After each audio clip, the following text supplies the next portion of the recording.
Quels sont les grands enjeux stratégiques de la mobilité dans une ville comme Genève? C'est ce que nous allons voir aujourd'hui. Bonjour, je suis Anne-Catherine Pozza, conférencière et experte en leadership féminin. J'aide les femmes leaders à être numéro 1 sans sacrifier leur vie de femme. Et j'ai à cœur de partager avec vous des modèles de femmes leaders qui ont réussi. J'ai envie effectivement de rendre visible leurs challenges, mais aussi comment elles ont réussi à les surmonter. J'ai l'immense plaisir d'être en compagnie de la présidente du conseil d'administration des transports publics genevois, Anne Hornung-Soukup. Merci de ton accueil, un tout grand merci. C'est un plaisir. Merci beaucoup. Alors, ma première question sera, quelles sont les valeurs, les 3 valeurs qui guident tes choix? Les choix dans la vie, tous les choix.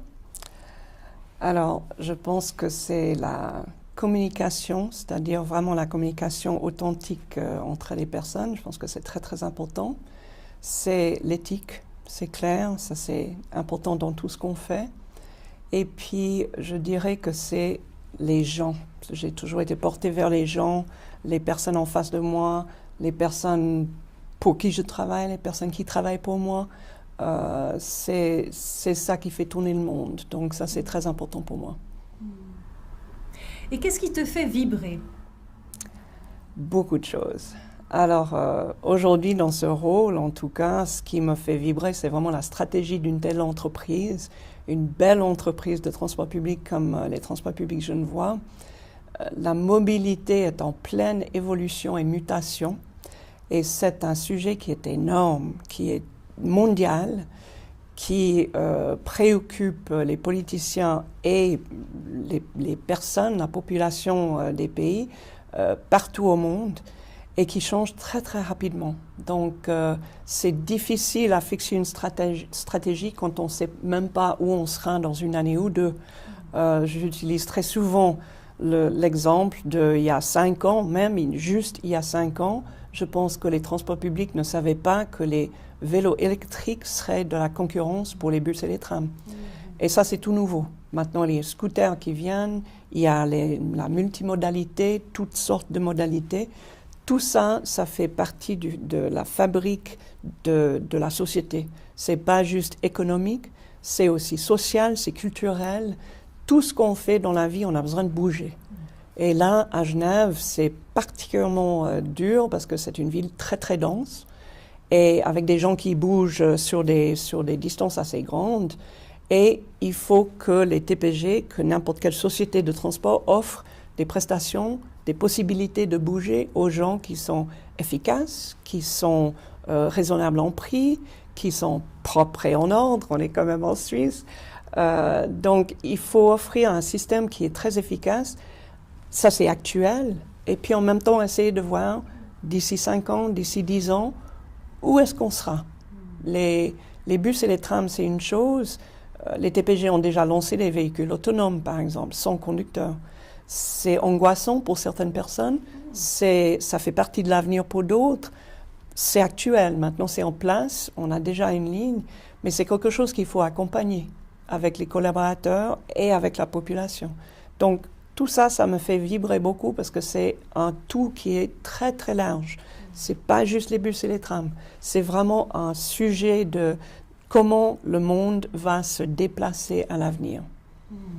Et pourquoi cette mobilité, elle est si importante pour toi? Pour moi, c'est la base même de la vie. Dans le passé, on habitait peut-être je schématise, mais on habitait peut-être dans des petits villages, et puis dans le village, on bougeait assez peu, on allait au champ peut-être, enfin comme je dis, c'est vraiment assez exagéré.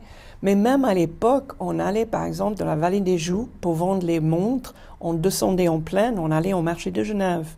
Donc là, c'était à pied et à dos de mule. Donc vraiment, même à l'époque, et je parle du Moyen-Âge, Il y avait un besoin de cette mobilité dans le monde. Pour moi, c'est la base vraiment de, comme je dis, ce n'est pas seulement économique, c'est aussi social. Si la famille est quelque part, il faut aller les voir. C'est très important. Comme j'ai dit, les gens, pour moi, sont très importants, la famille, les amis. Et puis, c'est aussi culturel, de pouvoir participer à une vie qui est plus large que juste ce qu'on fait dans la vie. Le cinéma, la danse, la culture, les bibliothèques, les musées. Pour tout ça, pour tout ce qu'on fait dans la vie, il faut bouger. Donc la mobilité, la vie, en fait. Absolument, absolument. Ça fait partie de la vie, c'est même la base de la vie. Anne, comment devient-on présidente du conseil d'administration des transports publics genevois? Mon profil faisait partie d'une base de données de femmes. Et le magistrat en charge des transports cherchait quelqu'un pour être président, et il cherchait homme ou femme. Donc il a demandé des profils à beaucoup de sources, y compris cette base de données. On a sorti mon profil, on s'est rencontrés et on s'est très très bien entendus. Donc je dirais que vraiment c'est en partie mon profil professionnel, puis c'est en partie, comme tous les postes de ce niveau, c'est en partie personnel. C'est le caractère, c'est comment on s'est bien entendu, on savait qu'on devait travailler ensemble pour faire bouger les choses. Donc c'était peut-être pas très traditionnel comme chemin, parce que je pense que je suis la première personne dans ce rôle, dans ce poste, qui ne vient pas du monde politique. Donc ça, c'était aussi un souhait de ce magistrat, de choisir quelqu'un qui n'était pas d'un parti politique, qui n'avait pas d'expérience politique, qui venait pas du monde politique, qui aurait des yeux frais et différents de l'extérieur des TPG. Donc je pense que c'était important pour lui. Pour moi, c'était fabuleux. D'avoir ce poste, pour moi, c'est vraiment tellement passionnant et fascinant que j'en suis ravie. Et quelle est pour toi la réalisation au sein des TPG dont tu es le plus fier, dont tu es la plus fière? Je suis là seulement depuis 2 ans, un petit peu plus que 2 ans. Donc de parler de réalisation, c'est un peu pas prématuré, parce qu'en 2 ans, on peut faire beaucoup de choses. Mais nous avons refait complètement la gouvernance des TPG. Ça, il y avait besoin. C'était un peu vieillot et dépassé. Il y a des nouveaux éléments dans le monde qui faisaient qu'il fallait absolument prendre ça depuis la base. Une dépolitisation aussi.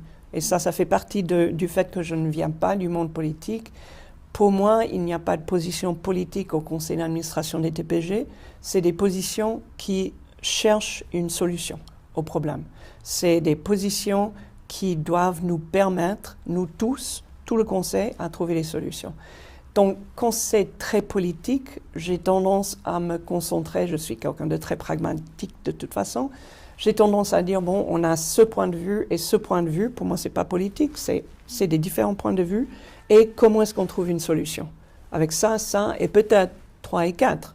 Mais je pense que pas une lutte, c'est un effort de tous les mois pour le conseil, mais je pense que j'arrive à trouver ces solutions pour être pragmatique. Donc, dans ces 2 ans, on a lancé TOSA, on a lancé le véhicule autonome, on a lancé des projets de digitalisation. Tout ça a été lancé bien avant que j'arrive. Mais je pense que pour mener à terme ces projets, je pense que c'est important que je sois là, que j'encourage, que je motive. Et je pense que ça fait partie de mon caractère aussi, c'est vraiment trouver les solutions et motiver les gens pour le faire. J'ai pu voir et apprécier effectivement le soin que tu as d'aller vers les gens, de les saluer au quotidien, toutes les personnes au sein de l'entreprise ont ta considération, et ça c'est quelque chose qui est vraiment précieux. Pour nos auditeurs, nos auditrices, TOSA, qu'est-ce que c'est? C'est vrai ça, c'est un peu le jargon des TPG.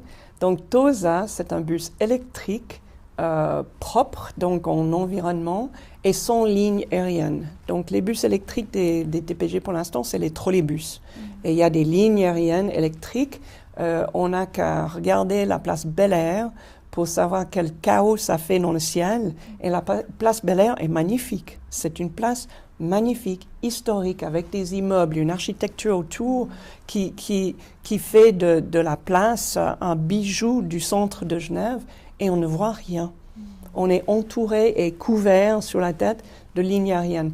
Donc le but de TOSA, c'est d'abord le côté environnemental, c'est un bus électrique et propre, mais c'est aussi de dégager les villes magnifiques que nous avons un peu partout, surtout à Genève, de dégager les villes de cette pollution visuelle qui est les lignes aériennes.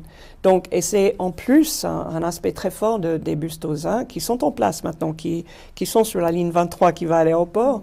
Un grand avantage de TOSA et dont on est très fiers, c'est que c'est un projet très suisse, très genevois. Donc le bus est produit par une société en Suisse alémanique qui fait les bus. La technologie, c'est ABB, une grosse boîte suisse, mais présente sur Genève. Et puis TPG qui opère la ligne. Donc le O là-dedans, T c'est TPG, O c'est OPI, l'Office de promotion de l'industrie, S c'est SIG qui donne l'électricité, et A c'est ABB, TOSA. Très bien. Et dans un monde qui va de plus en plus vite, quelles sont les qualités spécifiques qu'il faut développer pour assurer le rôle de présidente du conseil d'administration? C'est une très bonne question. Je pense que la vitesse de ces changements, c'est inquiétant pour certaines personnes. Je ne parle pas du conseil, mais je parle en général. Et nous, le conseil, notre raison d'être, c'est la stratégie à la gouvernance. La stratégie, c'est justement, comme je disais avant, d'accompagner les collaborateurs dans ce changement. L'évolution est tellement rapide que ça fait, par exemple, un véhicule autonome peut être déstabilisant pour les conducteurs. Où est mon rôle dans une grande entreprise de transport s'il n'y a plus de conducteurs? Évidemment, il y aura toujours des conducteurs. Donc, on n'est pas à une année ni à 5 ou 10 ans de près d'un monde où il n'y a que des véhicules sans conducteurs. Mais un rôle du conseil et du président, de la présidente, c'est assurer que l'entreprise ait les outils en place, outils de ressources humaines, outils de processus qui permettent à tout le monde de trouver leur marque et d'avancer dans cette évolution très rapide, mais en étant assurés qu'ils ont leur place dans ce monde. Donc ça, c'est très important pour le conseil d'administration. Nous, on est stratégie et gouvernance, on n'est pas dans les opérations. Donc, je veux dire, s'il y a des pannes sur le réseau et on m'appelle, je ne peux pas faire grand-chose. Je ne connais pas le système par cœur sur un plan opérationnel. Mais la stratégie et la gouvernance, ça c'est très important. Et ça fixe le ton pour toute l'entreprise. Et ça c'est très important. Et les qualités spécifiques humaines que tu as développées et que tu as mises en œuvre pour assurer ce rôle? C'est une combinaison de qualités. Je dirais la diplomatie, c'est très important. La qualité humaine, de pouvoir parler avec beaucoup de gens différents, qui se sentent tellement confortables, qui donnent vraiment leur point de vue, qui ne se sentent pas ni intimidés, ni repoussés par des lignes trop fermes. Donc, j'espère que je suis ferme mais flexible. Et je trouve que ça, c'est important dans le rôle de président. C'est très important aussi d'être organisé. Là, j'ai encore du chemin à faire, mais quand même, je suis assez organisée dans comment il faut organiser justement cette stratégie. Qu'est-ce qu'on veut mettre en avant? Où sont les priorités pour le conseil? Parce qu'autrement, on se noie dans les détails. Donc, ça c'est aussi une partie importante du travail. Au niveau de la vision, c'est-à-dire de garder le cap sur la vision. Absolument. Vision à long terme, ne pas se noyer, comme je dis, dans les détails. Et quel est d'après toi l'obstacle principal qui fait que certaines femmes leaders n'arrivent pas à être 100% épanouies aujourd'hui? Je pense qu'il y a plusieurs réponses. Il y a encore des femmes qui sont frustrées des fois de cette difficulté de réconcilier vie personnelle et vie professionnelle. Personnellement, j'ai toujours travaillé, donc je n'ai pas de culpabilité, ça fait partie de mon être. Mais je pense aussi que certaines femmes ne sont pas à l'aise dans certaines cultures. Il y a des cultures d'entreprise qui sont très fortes. TPG, c'est une entreprise relativement industrielle et de transport et très masculin. C'est quand même 90% des hommes. Donc, il y a des femmes qui ne se sentent pas à l'aise. J'ai fait toute ma carrière en finance et je pense que, à part les sociétés industrielles, la finance doit être encore plus masculin comme secteur que les transports publics. Mais je pense qu'il y a des femmes dans tous les secteurs avec des carrières à succès dans tous les cadres possibles. Donc, plus il y a d'exemples de succès, plus il y a de femmes qui sont visibles comme exemple et des mentors qui aident les femmes à atteindre certains niveaux, plus les femmes vont se sentir à l'aise dans tous les secteurs et dans tous les cadres. Donc ça, c'est très important d'avoir des exemples. Et quel est le plus gros challenge que tu aies traversé durant ta carrière et comment l'as-tu ou les as-tu surmontés? La vie est faite de séries de défis, ça c'est sûr. Je dirais que c'est plutôt le début de ma carrière, la difficulté de se faire prendre au sérieux quand on est femme. Après un moment, quand nous avons, les femmes, une certaine carrière derrière nous, une certaine expérience, une certaine réputation de compétences, c'est un peu moins. Mais au début, surtout quand on est jeune, je me souviens d'être entrée dans un bureau pour accueillir un client. Le client qui lisait le journal m'a regardé, m'a dit bonjour et puis a retourné au journal parce qu'il a cru que j'étais secrétaire. Donc j'ai traversé tout le bureau avec la main dehors pour montrer que c'était moi qui l'attendais. Mais ça, c'est anecdotique, mais c'est constant. C'est constant. À l'époque, une autre fois, j'ai déjeuné, un grand déjeuner de peut-être 20 ou 25 personnes. Je faisais partie de la direction de l'institution financière là où j'étais. J'étais la seule femme au déjeuner. À un certain moment, je devais partir un petit peu plus tôt, donc je suis partie de la pièce.